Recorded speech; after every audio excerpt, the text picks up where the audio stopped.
halos siksika na ang mga pasyenteng tinamaan ng diarrhea sa paggamutan sa Virac sa Catanduanes. Ang tubig kasi sa isang bukal na nagpositibo na sa cholera virus na pipilitan pa rin gamitin ng ilang residente. Nakatutok si Salima Refran.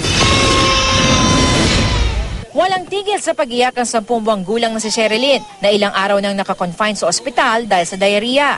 Nagsusuka. Tsaka may siya, lagnat. Baka kasi lumala pa yung sakit niya. Sa namin ng pasyente, sa pasilyo na namin inabutan si Tatay Ramon at ang kanyang 1 taong anak na si Julian. Sa bundok sila nakatira at sa isang katabing bukal kumukuha ng tubig. Kaya si Mang Ramon, galit na hanggang ngayon, hindi nagawa ng gobyerno na mapakabitan ng malinis na supply ng tubig ang kanilang lugar. Dapat yung mga barangay na kulang ang source ng tubig, dapat bigyan ng konting pondo man lang. Kasi ako sa prangka lang kumagasalita, gobyerno natin bulok. Si Aling Stella, inabutan naming namimilipit sa sakit sa diarrhea ward na pangmatanda. Bumili ng yelo, inano doon sa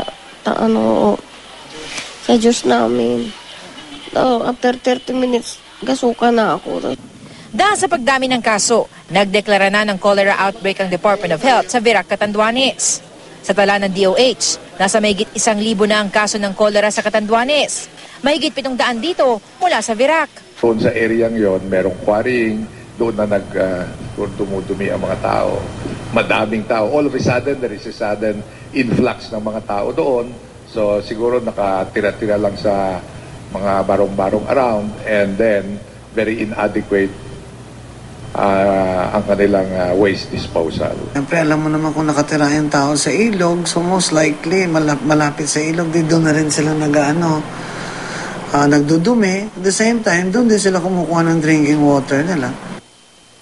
Ang tubig mula sa isang buka dito sa sitio Mislagan, nagpositibo na sa cholera bacteria. Katunayan, meron pang isang karatula nagsasabing bawal kumuha ng tubig dito dahil nakamamatay nga ang sakit. Pero ang mga residente, tuloy pa rin sa paggamit ng tubig.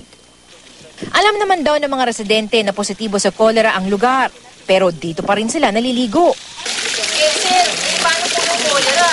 Baka meron. May karatula pa doon. Wala naman siguro yan. Nakasala ng loob. Kahapon pa ito, naglalaban na nga sila Wala naman siguro. Diyos na lang ang bahala. Nilagyan na ng Rural Sanitation Office ng chlorine ang bukal, pero Kailangan talaga huwag pang gawin yan dahil hindi pa na-examine yung tubig. Baka kontaminado pa, para naman hindi na lumala pa yung situation dito. inilagay na rin ang probinsya sa state of calamity para agad matulungan ang mga may sakit. Tuloy-tuloy rin ang pagrarasyon na malinis sa tubig. Libre naman ang pagpapa-ospital. Pag lang ma-dehydrate, yun ang problema. Pag na-dehydrate, mamamatay sila. Pero pag nasa hospital kasi, magagamot natin sila.